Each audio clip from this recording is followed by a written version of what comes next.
विपक्ष के नेता और यहाँ उपस्थित इतनी बड़ी संख्या में एकत्र आए देवियों और सज्जनों और मीडिया के मेरे साथी, प्रिंट मीडिया और इलेक्ट्रॉनिक मीडिया के मेरे साथी, आज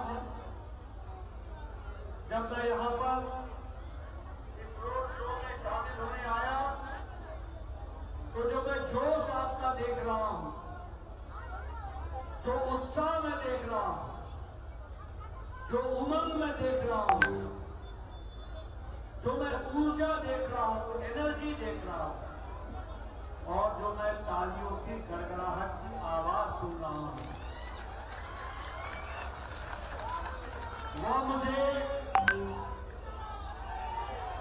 वो मुझे आश्वस्त करता है, कॉन्फिडेंस देता है, विश्वास दिलाता है कि आपने मलकानगिरी से राजेंद्र एटला जी को लोकसभा में भेजने का निर्णय ले लिया है। इसके लिए आपको विशेष मित्रों, लेकिन ये चुनाव सिर्फ राजेंद्र एटला जी को या किशन रेड्डी गारू जी को लोकसभा भेजने का नहीं है। यह चुनाव मोदी जी के नेतृत्व में विकसित भारत के संकल्प को पूरा करने का चुनाव है। ये भी हमको ध्यान है। आज आप बताइए मेरे को, एक समय था जब देश के बारे में कहा जाता था कि यहां कुछ नहीं बदलेगा, ऐसा ही रहेगा, राजनीति ऐसे ही चलेगी, कुछ बदलने वाला नहीं है। ऐसी उदासीन मानसिकता से गुजर रहा था 10 साल पहले देश। और आज वही देश मोदी जी के नेतृत्व में संकल्प ये लेके, विकसित भारत का संकल्प लेकर के आगे चल पड़ा है। उत्साह के साथ ये पल हमको देखने को मिलता है। कहा आपने मोदी है तो मुमकिन है। मित्रों,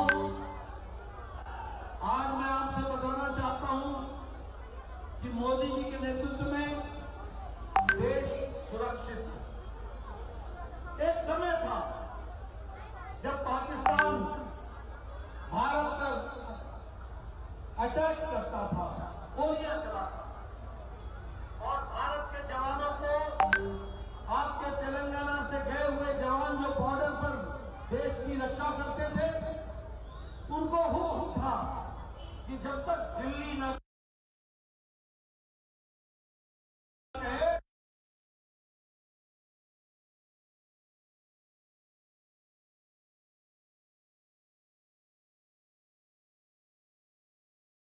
गोली मत चला। आज लेकिन आपको जानकर खुशी होगी कि मोदी जी ने तय कर दिया, जिस दिन से वो प्रधानमंत्री बने हैं, कि बॉर्डर पर कहीं भी गोली चले, जब तक उस जगह को तुम साफ न कर दो तब तक अपनी गोली बंद न करो।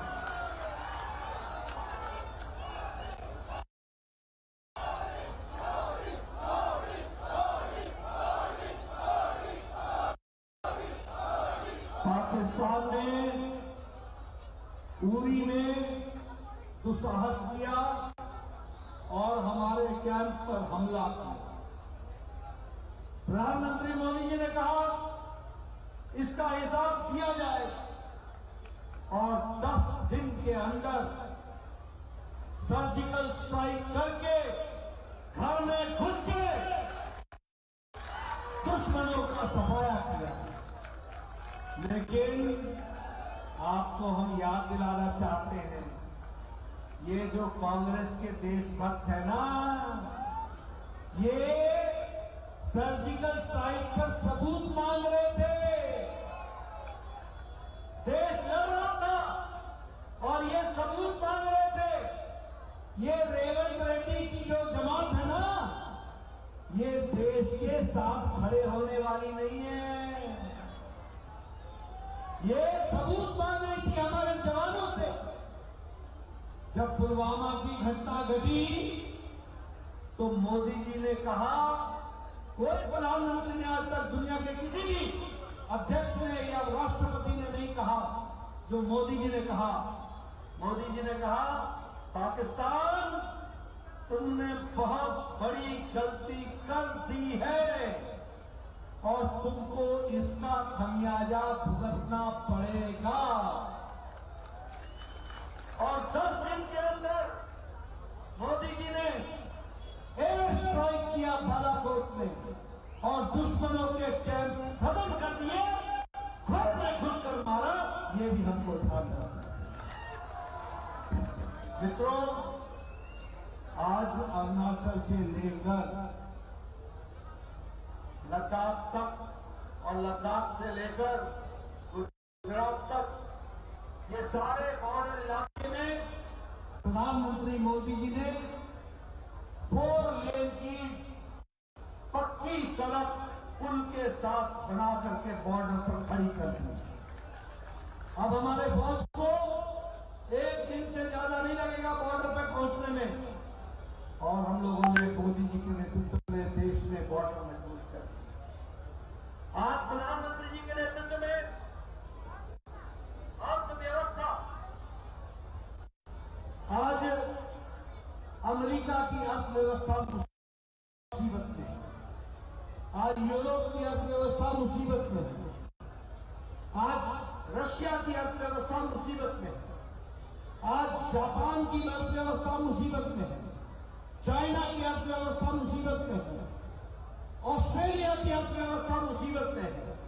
लेकिन भारत दुनिया को अर्थव्यवस्था में चमकता हुआ आशा की किरण दिखता है तो भारत दिखता है। आपको जानकर खुशी होगी कि भारत जो 11वें नंबर पर अर्थव्यवस्था में था, वह भारत आज 5वें नंबर की अर्थव्यवस्था बन गया। 5वें नंबर। हमने ब्रिटेन को पछाड़ दिया जिसने हमको 200 साल राज किया। और अब तुम फिर से राजेंद्र एकला को जिताएंगे, किशन रेड्डी गारू को भेजेंगे, मोदी जी तीसरी बार प्रधानमंत्री बनेंगे और भारत 2 साल के अंदर तीसरी सबसे बड़ी अर्थव्यवस्था बन जाएगी। हम दवाई बनाने में दुनिया में दूसरे नंबर, हम पेट्रोकेमिकल्स में दूसरे नंबर, हम स्टील बनाने में 4थे नंबर से दूसरे नंबर पर आ गए। हम ऑटोमोबाइल में, गाड़ी बनाने में और गाड़ी की मार्केट में जापान को पछाड़कर हम तीसरे नंबर पर आ गए हैं। और मैं एक बात और बोलना चाहता हूं, बार बार सुनाता हूं, यहां भी बताऊंगा। 10 साल पहले आपके हाथ में जो मोबाइल होता था, उस मोबाइल पे लिखा होता था made in China, made in Taiwan, made in Korea, made in Japan. आज आपके मोबाइल पे लिखा है मेड इन इंडिया। ये बदला हुआ भारत, ये मोदी जी का भारत। ये रेवंत रेड्डी को कहां देखेगा? इनको तो रेवड़ी दिखती है, रेवड़ी समझ के कुछ नहीं दिखता इनको, ये कुछ नहीं देख सकते। और बीआरएस तो गया, बीआरएस ये कहां गए, किधर गए? मित्रों, आप बताओ मोदी जी के नेतृत्व में गांव का विकास हुआ कि नहीं हुआ? आप बताओ गरीब मजबूत हुआ कि नहीं हुआ? आपको मालूम है 25 करोड़ गरीब गरीबी की रेखा से ऊपर उठ गए हैं। 25 करोड़, 80 करोड़ की जनता को 5 किलो गेहूं या 5 किलो चावल मिल रहा है। कोई भूखा नहीं सो रहा। और मोदी जी ने तय किया है कि अगले 5 साल यही काम हम चलाते रहेंगे, इसको आगे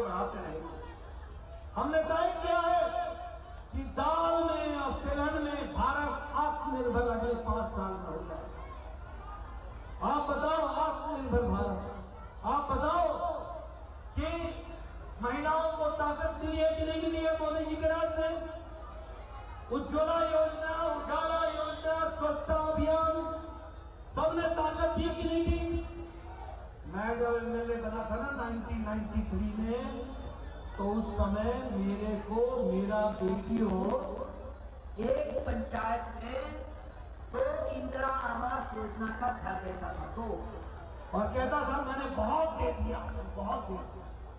मैं कहता था वीडियो तू ही रख ले इस घर को, मैं क्या करूंगा, 100 बीमार एक अनार क्या कर।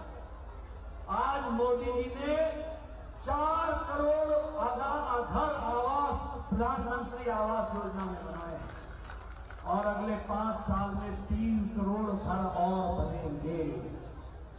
ये हमारे राजेंद्र एकला जी, ये लंबे समय से विधायक हैं, ये किशन रेड्डी लंबे समय से विधायक और सांसद रहा है, इनसे पूछो। ये और मैं पत्र लिखते थे, प्रधानमंत्री जी, मुख्यमंत्री जी, मेरे इलाके में एक गरीब आदमी है, उसको कैंसर हो गया है, 3 लाख रुपए इलाज में लगेगा, गरीब आदमी है, इसका खेत बिक जाएगा, इसका घर बिक जाएगा, कुछ पैसा देने की कष्ट करे। आज मोदी जी ने आयुष्मान भारत में सुन लो मेरी बात, 10 करोड़ 74 लाख परिवार, 55 करोड़ लोग, और कौन है ये लोग, गरीब लोग, बाइक प्रोफेसर, रिक्शा वाला, ठेला वाला, रेडी वाला, सब्जी वाला, बस का ड्राइवर, बस का क्लीनर, बस का कंडक्टर, ट्रक का ड्राइवर, ट्रक का क्लीनर, ऑटो रिक्शा ड्राइवर, कूड़ेदान से प्लास्टिक इकट्ठा करने वाला, सैलून में बाल काटने वाला, ऐसे गरीब लोगों को मोदी जी ने 50 करोड़ लोगों को 5 लाख रुपए का हेल्थ कवर दिया गंभीर बीमारी से लड़ने का, और हर साल। और अब सुन लो, आपसे मेरा निवेदन है, आपके घर में कोई भी आदमी जो 70 साल से ऊपर का होगा, कोई भी बहन जो 70 साल से ऊपर की होगी, किसी भी जाति के, किसी भी मजहब की, किसी भी पंथ की, किसी भी इलाके की, मोदी जी का हर साल उसके इलाज के लिए 5 लाख रुपए की व्यवस्था की जाएगी। 5 लाख। और देखो, आज दिन तक किसी ने किन्नर समाज का नहीं सोचा था, हम उनको इंसान नहीं मानते थे क्या? मोदी जी ने देश के सभी किन्नर भाइयों के लिए तय कर दिया है कि उनको आयुष्मान भारत से जोड़ के उनको भी हर साल 5 लाख रुपए का इलाज के लिए पैसा दिया जाएगा। मित्रों, हर तरीके से विकास, गांव, गरीब, वंचित, पीड़ित, शोषित, दलित, युवा, किसान, महिला, सबको जोड़ने का काम किया है तो प्रधानमंत्री मोदी जी। और इसीलिए ये दिल्ली का चुनाव है, इस दिल्ली के चुनाव में अभी राजेंद्र एकला जी रिजर्वेशन के बारे में बात कर रहे थे, ये रिजर्वेशन के बारे में बात कर रहे थे। मैं बताना चाहता हूं, कर्नाटक में मुस्लिम भाइयों को 4% का आरक्षण, ओबीसी का हक छीन करके देने का काम वहां की कांग्रेस की सरकार ने किया। बोलो, ऐसी सरकार को रहने देना है क्या? रहने देना क्या? बाबा साहब अम्बेडकर ने कहा है, धर्म के नाम पर आरक्षण नहीं होगा, धर्म के नाम पर रिजर्वेशन नहीं होगा, गरीबी के आधार पर होगा, सामाजिक न्याय के आधार पर होगा, चाहे हिंदू हो, मुस्लिम हो, क्रिश्चियन हो, ईसाई हो, सामाजिक अधिकार पर आधार पर होगा। लेकिन आंध्र प्रदेश में इन लोगों ने 5% मुस्लिम भाइयों को रिजर्वेशन देने के लिए वहां पर ओबीसी, एससी, एसटी की कैटेगरी के हिस्से को काट करके दिया। बोलो, ऐसी बदनीयत की सरकार चाहिए क्या? चाहिए क्या? अब एक बात और पूछता हूं, आप बताओ, की जगह पर कोई और प्रधानमंत्री होता तो कोरोना के समय इस तरीके का नेतृत्व कर पाता क्या? कर पाता क्या? मित्रों, प्रधानमंत्री मोदी जी ने हर क्राइसिस को, हर आपदा को अवसर में बदल दिया और देश को आगे ले गए। और इसलिए मैं ये भी आपको बताना चाहता हूं, ये जो गठबंधन है ना, घमंडिया गठबंधन, घमंडिया, इनका घमंड ही नहीं करता। रस्सी जल गई, बल नहीं गया। चाहे टीआरएस हो, चाहे टीआरएस हो, चाहे केसीआर हो, चाहे स्टालिन हो, ये सब, ये क्या गठबंधन है आपको मालूम है? मालूम है क्या गठबंधन है? मोदी जी बोलते हैं भ्रष्टाचार हटाओ, ये सब बोलते हैं भ्रष्टाचारियों को बचाओ। ये इसका गठबंधन है। बोलो कांग्रेस ने भ्रष्टाचार किया कि नहीं किया? बोलो लालू ने भ्रष्टाचार किया कि नहीं किया? बोलो अखिलेश ने भ्रष्टाचार किया कि नहीं किया? आप बताओ ममता ने भ्रष्टाचार किया कि नहीं किया? आप बताओ केशव चंद्रशेखर राव और कविता ने भ्रष्टाचार किया कि नहीं किया? आप बताओ स्टालिन ने भ्रष्टाचार किया कि नहीं किया? ये सारे भ्रष्टाचारियों का जमावड़ा है और सारे परिवारवादी हैं। सोनिया को राहुल चाहिए, राहुल को प्रियंका चाहिए। और आप देखिए ये अखिलेश डिंपल बाकी खुश, लालू, राबड़ी, तेजस्वी, तेजप्रताप बाकी जाओ छुट्टी। ममता को अभिषेक चाहिए, केसीआर को केटीआर, कविता यही चाहिए, उद्धव ठाकरे को आदित्य ठाकरे चाहिए, शरद पवार को सुप्रिया सुले चाहिए। ये सब परिवार को बचाने वाली पार्टी में आते हैं। आप बताओ राहुल गांधी बेल पर है कि नहीं है? बोलो है कि नहीं है? आप बताओ सोनिया गांधी बेल पर है कि नहीं है? आप बताओ संजय सिंह बेल पर है कि नहीं है? चिदम्बरम बेल पर है कि नहीं है? आप बताओ कार्तिक चिदम्बरम बेल पर है कि नहीं है? लालू यादव बेल पर है कि नहीं है? टीएमसी के नेता बेल पर है कि नहीं है? डीएमके के नेता बेल पर है कि नहीं है? आप बताओ अरविंद केजरीवाल जेल में है कि नहीं है? आप बताओ मनीष सिसोदिया जेल में है कि नहीं है? आप बताओ सतेंद्र जैन जेल में है कि नहीं है? आप बताओ आजम खान जेल में है कि नहीं है? आप बताओ आपके प्रदेश से कविता कुमारी जेल में है कि नहीं है? ये सारे या तो जेल में है या बेल पर है। ये है घमंडिया गठबंधन, ये है इंडिया राज।